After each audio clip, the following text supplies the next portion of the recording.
இனிய காலை பொழுதில் தீதும் நன்றும் நிகழ்ச்சியில் உங்களை சந்திப்பதில் மிக்க மகிழ்ச்சி அடைகிறேன். பொதுவாக நம்முடைய வாழ்க்கை முறையில் ஏராளமான மாற்றங்கள் நடந்து கொண்டே இருக்கின்றன. சிலர் அந்த மாற்றங்களை பார்த்து நாம் ஒரு சிறந்த விஷயங்களை இழக்கிறோம் என்று கவலைப்படுவதுண்டு. வேறொரு தலைமுறையோ முற்றிலுமாக வேறொரு வாழ்க்கை பாதையை தேர்ந்தெடுத்து கொண்டு நடைபெறுவதையும் நாம் பார்க்கிறோம். அப்படி பார்க்கிற போது இன்றைக்கு ஒரு மிக முக்கியமான ஒரு விஷயம் வாழ்க்கை முறையில் நடந்திருப்பது என்பது வீட்டிலிருந்தே எல்லாவற்றையும் வரவழைத்துக் கொள்வது என்கிற ஒரு விஷயம். உதாரணமாக உணவுப் பொருள்கள், உணவகங்களுக்கு மக்கள் செல்லக்கூடிய பழக்கம் இன்றைக்கு அப்படியே வீட்டிலிருந்து வேண்டிய உணவுகளை தருவித்துக் கொள்வது என்பதாக மாறியிருக்கிறது. அதே போல் ஆன்லைன் ஷாப்பிங், நீங்கள் நிறைய சாலைகளில் பார்த்தீர்கள் என்று சொன்னால் இந்த ஆன்லைன் ஷாப்பிங் மூலமாக பொருள்களை மூட்டையாக வண்டிகளில் இருசக்கர வாகனங்கள் சுமந்து செல்லக்கூடியவர்கள் ஸ்விக்கி, சொமோட்டோ போன்ற அந்த ஆப்புகள் மூலமாக உணவுப் பொருட்களை கொண்டு செல்பவர்களை நீங்கள் எங்கெங்கும் பார்க்கிறீர்கள். இவர்கள் எதை மாற்றீடு செய்கிறார்கள், எதற்கு பதிலாக இவர்கள் வந்திருக்கிறார்கள் என்று பார்க்க வேண்டும். சில சமயம் அது ஒரு வசதி என்றே வைத்துக்கொள்வோம். பொருள்கள் சில விலை குறைவாக ஆன்லைன் கிடைக்கின்றன என்கிறார்கள். ஆனால் உணவுப் பொருள்களுக்கு அது பொருந்தாது. வழக்கமாக நாம் உணவகங்களில் வாங்குவதை விட மிக அதிகமான விலையை நாம் கொடுத்து வாங்குகிறோம் என்பது உண்மை. இன்னொன்று வேலைவாய்ப்பு. இந்த ஸ்விக்கி, சொமோட்டோ போன்றவை வேலைவாய்ப்புகளை உருவாக்கி இருக்கின்றன. அந்த டெலிவரி பார்ட்னர் என்று சொல்லக்கூடியவர்களுக்கு வேலைவாய்ப்புகளை உருவாக்கி இருக்கின்றன என்றும் சொல்லப்படுகிறது. இதை நாம் மதிப்பிடுவது மிகவும் கடினம். ஏனென்றால் இவற்றின் மூலமாக எவ்வளவு பேர் வேலை இழக்கிறார்கள், புதிதாக எவ்வளோ பேர் வேலைவாய்ப்பை பெறுகிறார்கள், இது குறித்த டேட்டா எதுவும் முறையாக நம்மிடம் இல்லை. ஆனால் ஒரு அடிப்படையான ஒரு கேள்வி என்னவென்று சொன்னால், காலமாற்றத்தால் இந்த மாற்றங்கள் தவிர்க்க முடியாதவை, மக்களால் அவை விரும்பப்படுகிற காரணத்தினால்தான் அவை ஒரு வெற்றிகரமாக இருக்கின்றன என்பது எவ்வளவு உண்மையோ அதே அளவிற்கு இன்னொரு உண்மையும் இருக்கிறது. நாம் வாழ்க்கையில் தொடர்ந்து நேரடி அனுபவங்களை இழக்கத் தொடங்குகிறோம் என்பது. இப்போ உதாரணமாக நீங்கள் ஒரு துணி வாங்குவதற்காக செல்கிறீர்கள் என்று வைத்துக்கொள்வோம். ஒரு பெரிய கடை வீதிக்கு சென்று அங்கு மக்களோடு புழங்கி அந்த பொருள்களை வாங்குவதற்காக நீங்கள் செலவிடுகிற நேரம் என்பது மனதளவில் உங்களுக்கு ஒரு ஸ்ட்ரெஸ் பஸ்டர் என்கிற அளவில், இந்த ஷாப்பிங் என்பதே பலரும் இந்த மன அழுத்தத்தை குறைப்பதற்கான ஒரு விஷயமாக இருந்திருக்கிறது என்று சொல்கிறார்கள்.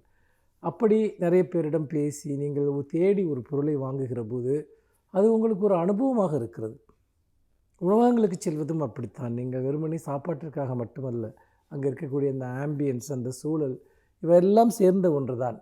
இப்பொழுது படத்தை ஒரு மொபைலில் பார்க்கிறோம், உணவுப் பொருளை ஒரு மொபைலில் ஆர்டர் செய்து விடுகிறோம். நமக்கு தேவையான ஒரு பொருளை ஒரு மொபைலில் வைத்து நாம் வாங்கி கொள்கிறோம். அப்படி என்றால் தியேட்டர்கள் எதற்கு, உணவகங்கள் எதற்கு, கடைகள் எதற்கு? இவற்றின் மூலமாக உருவாக்கக்கூடிய இந்த வேலைவாய்ப்புகள் காலப்போக்கில் எப்படி காணாமல் போகின்றன என்பது ஒருபுறம் என்றால், மனித அனுபவத்தில் இதெல்லாம் சேர்ந்து தான் நம்முடைய சமூகமயமாதல் நடக்கிறது. நாம் சமூகத்தோடு நாம் எப்படி உறவு கொள்கிறோம் என்பது, மனிதர்களோடு எப்படி நாம் உறவு கொள்கிறோம் என்பது அதிகப்படியாக மனிதர்களோடு உள்ள பழக்க வழக்கங்களின் மூலமாகத்தான் அது நிகழ்கிறது. ஆனால் இந்த பொது இடங்கள் எல்லாமே, உணவகம் ஒரு பொது இடம், கடைகள் ஒரு பொது இடம், தியேட்டர்கள் ஒரு பொது இடம், இவற்றிலிருந்தெல்லாம் நாம் விலகி விலகி விலகி நம்மை ஒரு சின்னஞ்சிறு கூட்டுக்குள் அடைத்துக்கொள்வதன் வழியாக வருங்கால தலைமுறையினர் தங்களுடைய நேரடி சமூக அனுபவத்திலிருந்து தங்களை கொஞ்சம் கொஞ்சமாக இழக்கத் தொடங்குகிறார்கள். இதனுடைய விளைவுகள் என்னவாக இருக்கக்கூடும் என்பதை வரும் நாட்களில் நாம் பேசுவோம். மீண்டும் இன்னும் ஒரு புதிய சிந்தனையோடு உங்களை சந்திக்கிறேன். நன்றி, வணக்கம்.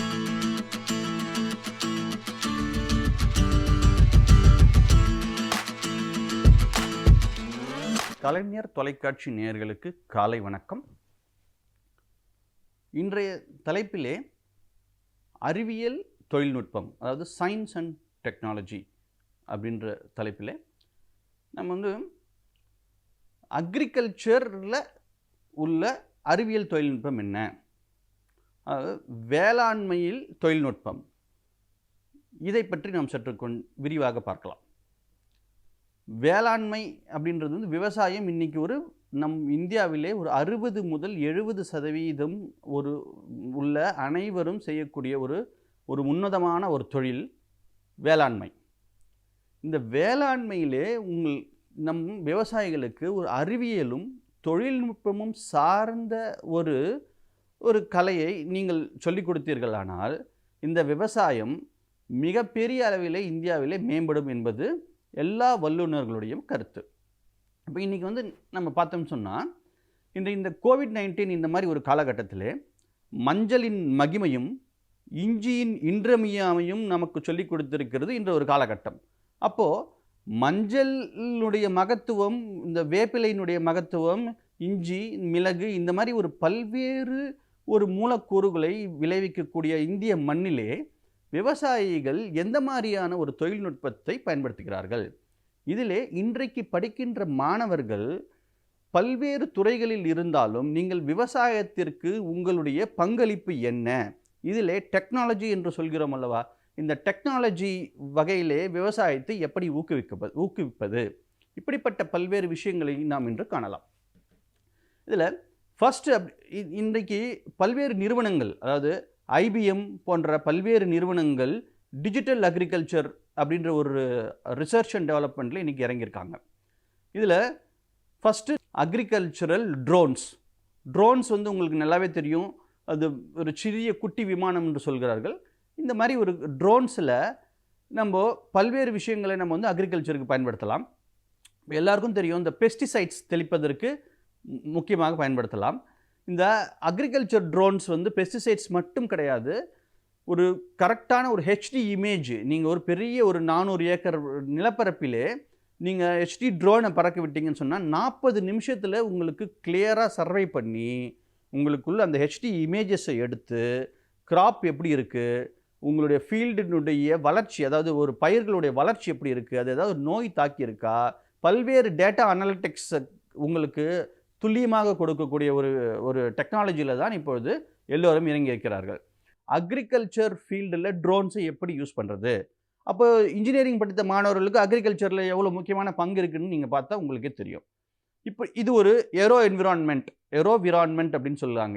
இது வரைக்கும் நம்ம எந்த மாதிரி ஒரு டேட்டா, அதாவது எப்போ மழை பெஞ்சுது, எப்போ வந்து இந்த மண்ணில் வந்து ஈரப்பதம் ஒரு அடி தோண்டினா எவ்வளோ ஈரப்பதம் இருக்கும், அடுத்து 2 அடி தோண்டினா எவ்வளோ ஈரப்பதம் இருக்கும், எந்த அளவுக்கு நீங்கள் உழுதிங்கன்னா எந்த மாதிரி பயிர் வைக்கலாம், எந்த காலகட்டத்தில் மழை பெய்யுது, எந்த மாதிரி உரங்கள் வந்து இந்த மண்ணுக்கு ஏற்றது, அப்போ எந்த இடத்துல தண்ணி இருக்குது, இந்த மாதிரி பல்வேறு டேட்டாவை வந்து உங்களுக்கு எல்லாம் ஒரு அனலைஸ் பண்ணி வச்சுக்கிட்டே இருக்கும். இதில் வந்து artificial intelligence and machine learning டெக்னிக்ஸை யூஸ் பண்ணி கரெக்டாக விவசாயிங்களுக்கு வந்து ஒரு டெசிஷன் மேக்கிங் ஒரு ஸ்கில்ஸை வந்து நீங்கள் சொல்லிக் கொடுக்கலாம். இதில் வந்து அந்த ஒரு ரிப்போர்ட் வரும். அந்த ரிப்போர்ட்டை வச்சுட்டு இந்த இடத்துல இந்த மாதிரி ஒரு உரத்தை யூஸ் பண்ணுங்கள், இந்த மண்ணுக்கு இந்த பயிர் வந்து மிகச்சிறந்ததாக இருக்கும், இதை வந்து இப்படி வந்து ஒரு உயர்ந்த ஒரு தொழில்நுட்பத்தோடு நீங்கள் வந்து விவசாயத்தை அணுகணும்.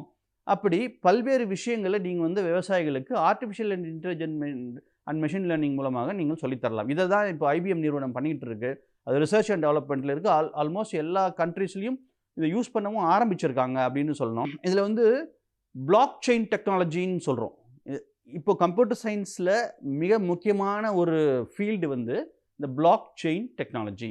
அப்படின்றது என்ன அப்படின்னு பார்த்தீங்கன்னா, இப்போ நம்ம வந்து ஒரு ஃபிசிக்கல் ரெக்கார்ட்ஸ் வச்சுருக்கோம். ஒரு ஃபிசிக்கல் ரெக்கார்டில் எந்த விவசாயியுமே வந்து யாருமே எழுதுறதில்லை. நான் இந்த தேதியில் வந்து நான் வந்து விதை போட்டேன், இந்த தேதியில் வந்து நான் அறுவடை பண்ணணும், இந்த போன வருஷம் இந்த இடத்துல இப்படி ஒரு மழை பெஞ்சுது, இந்த வருஷம் இப்படி ஈரப்பதம் இருக்குது, இப்படிலாம் யாரும் ரெக்கார்ட்ஸை மெயின்டைன் பண்ணுறது இல்லை. பட்டு இது வந்து ஒரு எலக்ட்ரானிக் ரெக்கார்ட்ஸ் அப்படின்னு சொல்லுவாங்க. எலக்ட்ரானிக் ரெக்கார்ட்ஸ், அந்த ஒவ்வொரு ரெக்கார்டுக்கும் ஒவ்வொரு வருஷத்துக்கும் உள்ள தொடர்பு இருக்கும். இது வந்து விவசாயத்துக்கு மட்டும் இல்லை, இந்த பிளாக் செயின் டெக்னாலஜி எல்லா துறைகளிலுமே இந்த பிளாக் செயின் டெக்னாலஜி யூஸ் பண்ணுறோம்.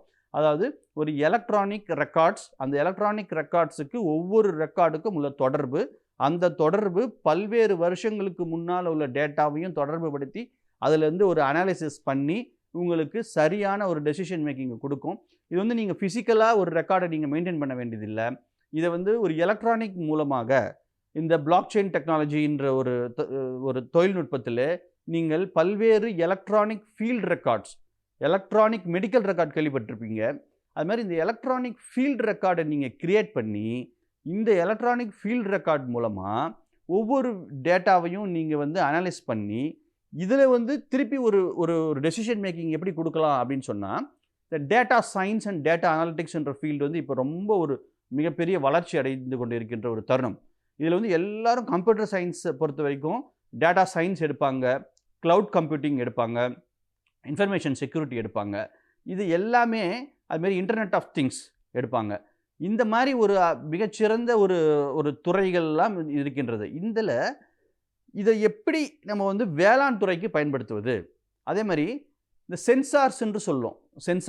இந்த சென்சார்ஸை வந்து நம்ம என்ன பண்ணுறாங்கன்னு சொன்னால், இந்த செடியில் இல்லைன்னா ஒரு கொடியில் அந்த சென்சார்ஸ் வைக்கிறாங்க. அப்போது ரூட்டில் இருந்து, அதாவது கிளைக்கும் அந்த இலைக்கும் எவ்வளவு தூரத்தில் தண்ணி வந்து உடனடியாக நீங்கள் பாய்ச்சுற தண்ணி எப்போ போய் ரீச் ஆகுதுன்னு டைம் கால்குலேட் பண்ணுறாங்க அந்த சென்சார்ஸ் மூலமாக. அப்போ என்ன ஆகுதுன்னா, உங்களுக்கு இதை வச்சுட்டு உங்களுக்கு எவ்வளவு தண்ணி தேவைப்படுது, எவ்வளவு தண்ணி வேஸ்ட் ஆகுது, எவ்வளவு குயிக்காக உங்களுக்கு தண்ணி வந்து இந்த வகையான செடிங்களுக்கு எந்த மாதிரியான தண்ணி ஒரு தேவை இருக்கின்றது. அப்போ தண்ணியை வந்து நீங்கள் வேஸ்ட் பண்ண வேண்டிய அவசியம் இல்லை. அப்போ சென்சார்ஸ் எப்படி யூஸ் ஆகுதுன்னு பார்த்துக்கோங்க. அதே மாதிரி இன்டர்நெட் மூலமாகவே உங்களுக்கு பல்வேறு துறைகளிலுமே உங்களுக்கு எல்லாத்தையும் கனெக்ட் பண்ணி இன்டர்நெட் மூலமாகவே எல்லா டேட்டாவையும் ஆப்ரேட் பண்ணலாம். அதேமாரி க்ளவுட் கம்ப்யூட்டிங்னு சொல்கிறோம். க்ளவுட் கம்ப்யூட்டிங்கில் வந்து நீங்கள் ஃபிசிக்கலாக எல்லா டேட்டாவையும் நீங்கள் ஒரே இடத்துல ஸ்டோர் பண்ணி வைக்கணும் அப்படின்ற அவசியம் கிடையாது. க்ளவுட் மூலமாக ஒரு ரிமோட் சர்வர்ஸில் டேட்டாவை சேவ் பண்ணி வச்சுட்டு அதை வந்து ஒரு காமன் ஒரு என்டிட்டி மெயின்டைன் பண்ணுவாங்க. அதுலேருந்து நீங்கள் டேட்டாவை எடுத்துக்கலாம். அப்போது டேட்டா அனலிட்டிக்ஸும் டேட்டா சயின்ஸும் ஆர்டிஃபிஷியல் இன்டெலிஜென்ஸும் க்ளவுட் கம்ப்யூட்டிங்கும் இந்த மாதிரி பல்வேறு ஒரு முன்னணியில் இருக்கிற எல்லா துறைகளுமே விவசாயத்திற்கு நீங்கள் எப்படி உபயோகப்படுத்தப் போகிறீர்கள், விவசாயத்திற்கு இன்றைய வல்லுநர்களின் தொழில்நுட்ப ரீதியாக மாணவர்களுடைய பங்களிப்பு என்ன அப்படின்றத இந்த ஒரு பதிவு உங்களுக்கு உபயோகரமாக இருக்கும். நன்றி, வணக்கம்.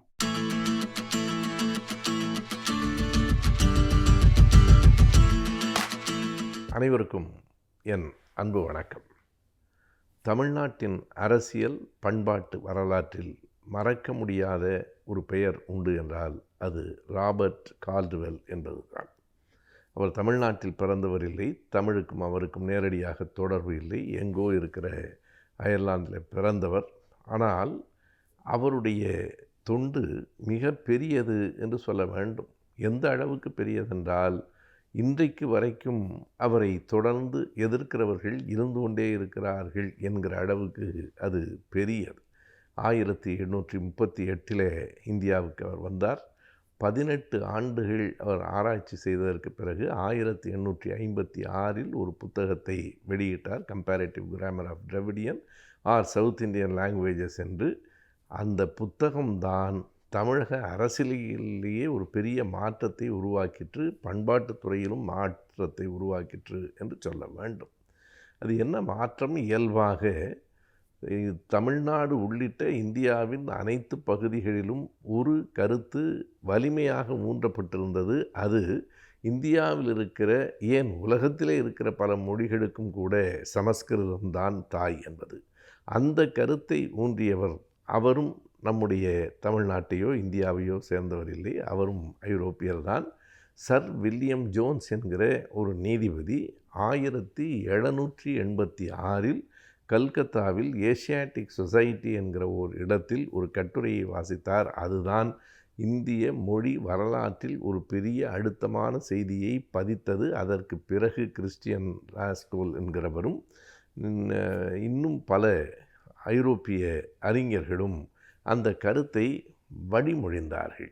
அதன் காரணமாக உலகத்தில் உள்ள பல மொழிகளுக்கும் சமஸ்கிருதம்தான் தாய், இந்தியாவினுடைய அத்தனை மொழிகளும் சமஸ்கிருதத்திலே இருந்து வந்தவை என்பதுதான். அந்த கருத்தை அதற்கு பிறகு பிரான்சிஸ் ஒயிட் எல்லிஸ் என்கிற ஒரு பாதிரியார், அவர் இங்கே அதிகாரியாக இருந்தவர், அவர் அதனை மறுத்து 1816 தான் எழுதிய ஒரு புத்தகத்தின் முன்னுரையில் குறிப்பிட்டார். அது ஒரு பெரிய ஆய்வு நூல் அன்று. அவர் காம்ப்வெல் என்கிற ஒருவர் எழுதிய தெலுங்கு இலக்கணத்திற்கு முன்னுரை கொடுக்கிற போது, சமஸ்கிருதம் அல்ல, சமஸ்கிருதத்துக்கு உட்படாத தமிழ், தெலுங்கு, கன்னடம், துளு போன்ற மொழிகள் இந்தியாவில் இருக்கின்றன என்றே நம்ப தோன்றுகிறது என்று எழுதினார். அதுதான் தொடக்க புள்ளி. அதற்கு பிறகு 40 ஆண்டுகளுக்கு பின்னால் கால்டுவெல்லினுடைய இந்த புத்தகம் வந்தது. இந்த புத்தகம் 2 செய்திகளை வலிமையாக எடுத்து சொல்லிற்று. ஒன்று, சமஸ்கிருதம் இந்தியாவில் இருக்கிற எல்லா மொழிகளுக்கும் தாய் இல்லை, தமிழ் என்பது தனித்து இயங்க வல்லது.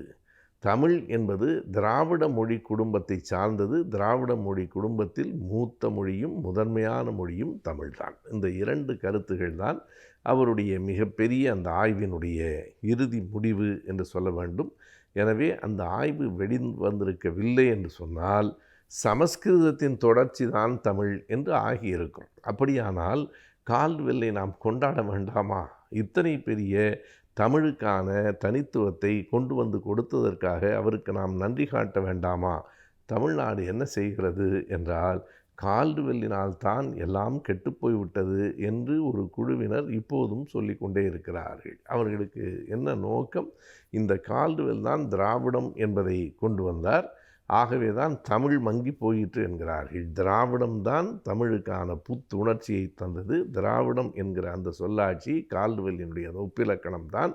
தமிழ் என்பது சமஸ்கிருதத்தின் பிள்ளை அல்ல, தனித்து இயங்க வல்லது என்பதை சொன்னது. பிறகு ஏன் கால்டுவெல்லின் ஆய்வை குறை சொல்லுகிறார்கள்? திராவிடமும் தமிழும் மோதி கொண்டால்தான் மறுபடியும் ஆரியம் மேலெழும், மறுபடியும் சமஸ்கிருதம் வரும் என்பதற்காகத்தான் அது சொல்லப்படுகிறது.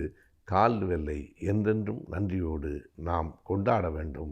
ஆகஸ்ட் 28, 1891 ஆண்டு ஆகஸ்ட் 28ஆம் நாள் கால்டுவெல் மறைந்து போனார்.